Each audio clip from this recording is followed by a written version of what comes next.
Morning doesn't announce itself with trumpets. It arrives quietly, a soft light slipping through the curtains, a breath drawn before a thought is formed, a heartbeat that continues without asking permission. Most people wake up and immediately reach for control. They reach for their phone, their worries, their plans, their unfinished battles from yesterday.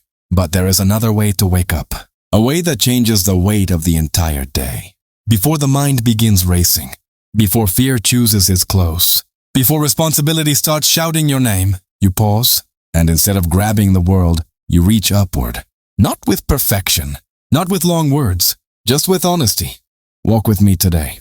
When you invite God into the first breath of your morning, something unseen shifts. The day doesn't suddenly become easy, but it becomes shared.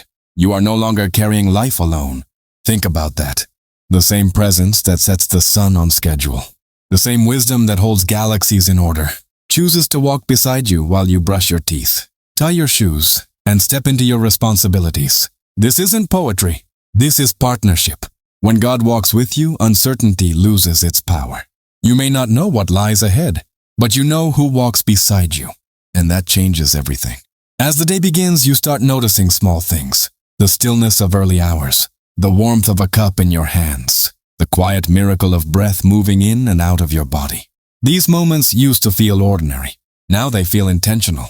Not rushed, not forced, just held. When you walk with God, you stop hurrying your soul. You realize He isn't anxious about time. He isn't panicked about your schedule. He isn't disappointed that you're still figuring things out. He's patient, and patience has a sound. It sounds like peace. As you step into conversations, you carry something different with you. Your words slow down. Your listening deepens. Your reactions soften. Not because you're trying harder, but because love is walking beside you. When frustration rises, you don't explode as quickly. When misunderstandings appear, you don't harden as fast. You remember you're not alone in the room. God walks with you into meetings, into kitchens, into crowded streets and silent spaces. Your work, whatever it looks like, changes meaning. Not because the job changes, but because the why changes. You're no longer working to prove your worth. You're working from a place of already being loved. Fatigue still shows up, but it no longer owns you. Because when strength fades, you lean, not collapse. You remember that divine strength doesn't shout, it sustains. Your emotions begin to shift too. Joy no longer feels fragile. Sadness no longer feels isolating. Anger no longer feels uncontrollable. You don't deny what you feel. You simply refuse to face it alone. When fear whispers, truth speaks louder. When doubt tries to take the microphone, faith gently takes it back. You keep your eyes forward. Not because life is easy, but because your anchor is steady. Your thoughts begin to matter more. You notice what you let stay in your mind. You stop letting worry rent space without permission. You learn a quiet exchange. Worry out, worship in. Doubt out, promise in. The battlefield doesn't disappear, but you're no longer unarmed. Decisions come, small and large. What to say, where to go, what to accept, what to decline. Instead of reacting, you pause. Instead of rushing, you ask. Not every choice becomes obvious, but clarity grows with trust. You begin choosing what is right, not just what is convenient. What is loving, not just what is comfortable. And slowly, almost without noticing, the day begins to feel less like survival and more like stewardship. You eat with gratitude. You rest without guilt. You breathe without panic. Even technology loses its grip. Comparison weakens. Noise quiets. You remember who you are and whose you are. When challenges come, and they always do, you don't crumble immediately. Kindness meets cruelty. Calm meets chaos. Trust meets uncertainty. Not because you're strong, but because you're accompanied. You learn to rest without apology. To stop performing productivity. To accept that rest isn't laziness, it's obedience. Relationships shift too. Forgiveness becomes possible. Apologies become braver. Love becomes intentional. You begin seeing people as souls, not obstacles. As stories, not interruptions. And when temptation appears, you notice it sooner. You don't wrestle alone. You choose differently. Not out of fear, but out of alignment. Small acts of service become sacred. A smile, a pause, a moment of patience. Not because you're trying to be good, but because goodness walks with you. Worship stops being a moment and becomes a posture. Gratitude threads through ordinary hours. Beauty reveals itself in unexpected places. Disappointment still hurts, but it doesn't destroy hope. Plans change, but trust remains. You learn that delay is not denial, that silence is not absence, that unseen work is still work. You grow. Not perfectly, but honestly. You learn from mistakes instead of being crushed by them. You care for your body with kindness. You handle finances with wisdom, not fear. Loneliness loses its sting, because presence fills the room. Dreams remain, but they rest in open hands. Hope matures. Control loosens. Prayer becomes conversation. Not scheduled, but continuous. Not forced, but flowing. And by the time night arrives, something remarkable happens. You lie down without replaying the entire day in panic. You rest knowing you are not alone in any moment. Because from the first breath to the final thought, you walked with God. There is a quiet confidence that begins to grow when you stop separating God from your ordinary hours. Not loud, not dramatic, but steady. It shows up when the day doesn't go as planned.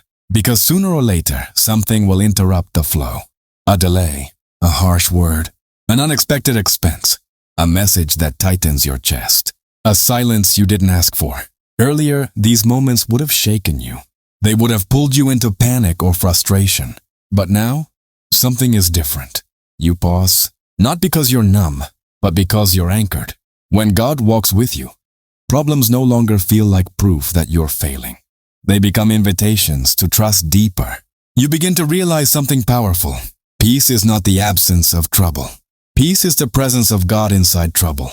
As the day unfolds, you start noticing how your inner world has changed. Your reactions soften.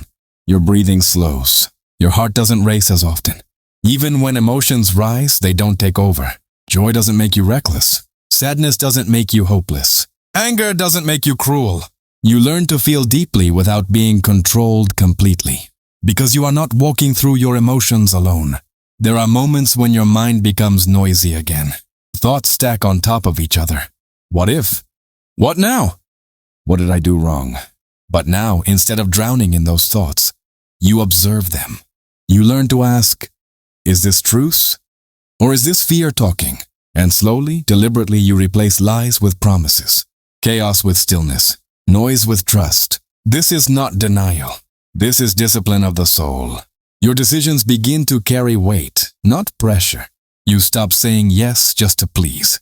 You stop saying no just to protect yourself. You ask for wisdom before choosing. You wait when waiting feels uncomfortable. You move when moving feels risky. And even when you make mistakes, you don't spiral. Because walking with God doesn't mean perfection. It means direction. Mealtimes become moments of awareness. Food is no longer rushed fuel. It's provision. You slow down enough to say thank you, even silently.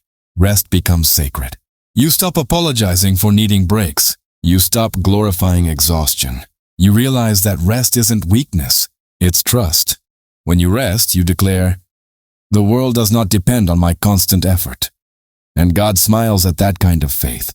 Your relationships feel different now. You listen more carefully. You interrupt less. You respond instead of reacting. When forgiveness is needed, you don't delay forever. When courage is required, you don't hide indefinitely. You begin to understand that love is not always comfortable, but it is always worth it.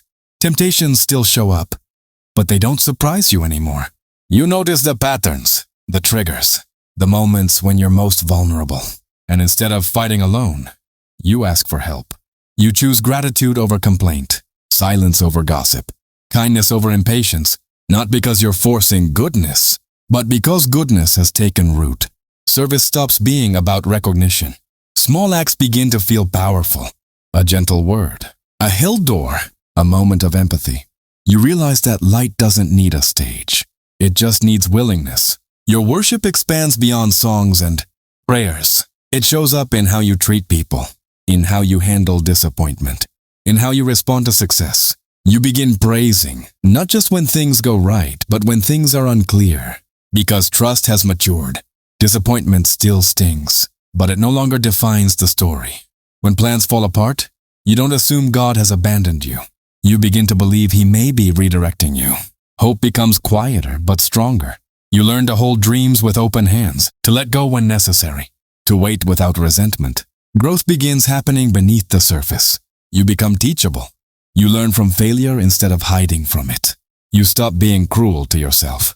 Your body matters more now. You listen to it. You care for it. You respect its limits. Strength is no longer measured by endurance alone, but by wisdom.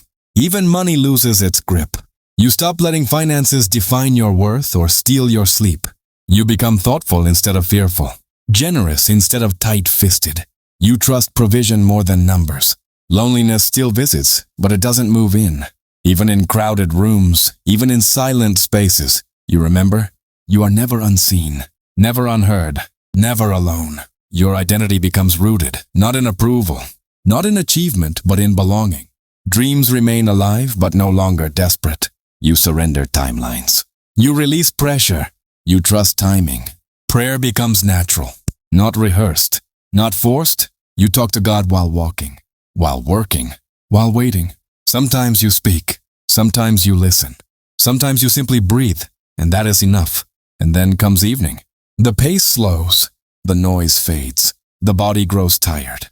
But the soul feels full. Not because everything went perfectly, but because nothing was faced alone.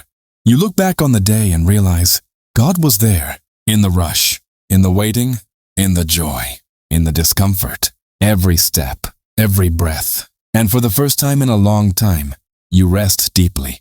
When night finally settles and the world grows quiet, something sacred happens. You realize the day didn't just pass, it shaped you. Not in loud ways, not in dramatic breakthroughs, but in small holy shifts. Because walking with God for one day does something unexpected. It makes you want to walk with Him again tomorrow. This is how faith grows. Not through pressure, but through presence. You begin to understand that inviting God into a single morning slowly becomes a way of living.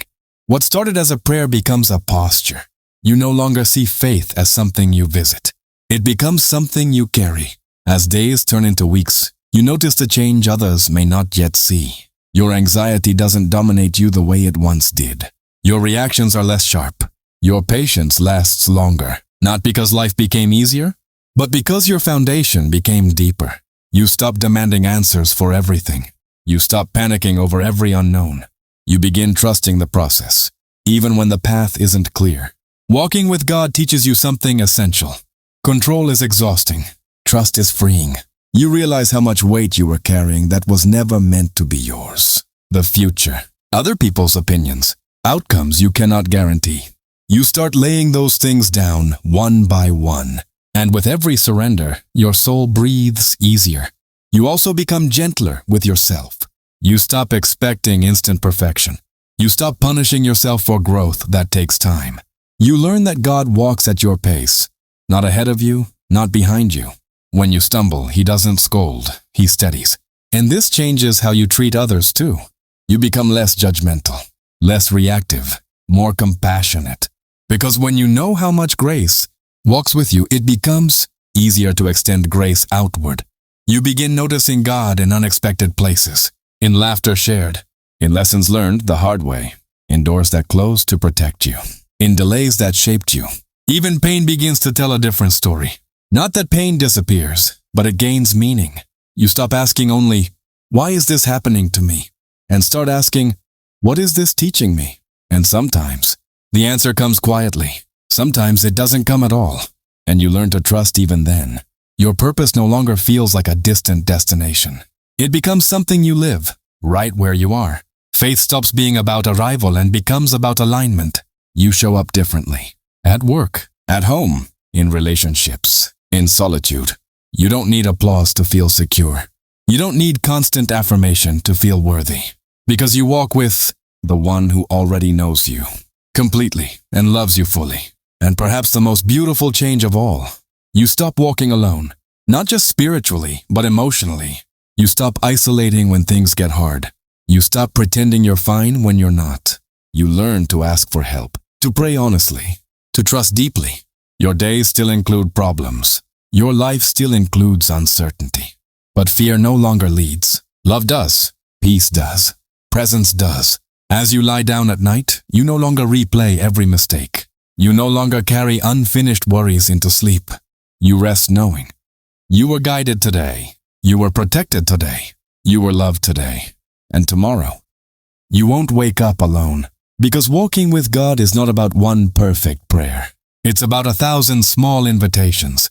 Stay with me, guide me, help me, teach me, walk with me, and He always does. So as you step into your next morning, whenever that may be, remember this: you don't have to figure everything out. You don't have to be strong all the time. You don't have to walk alone.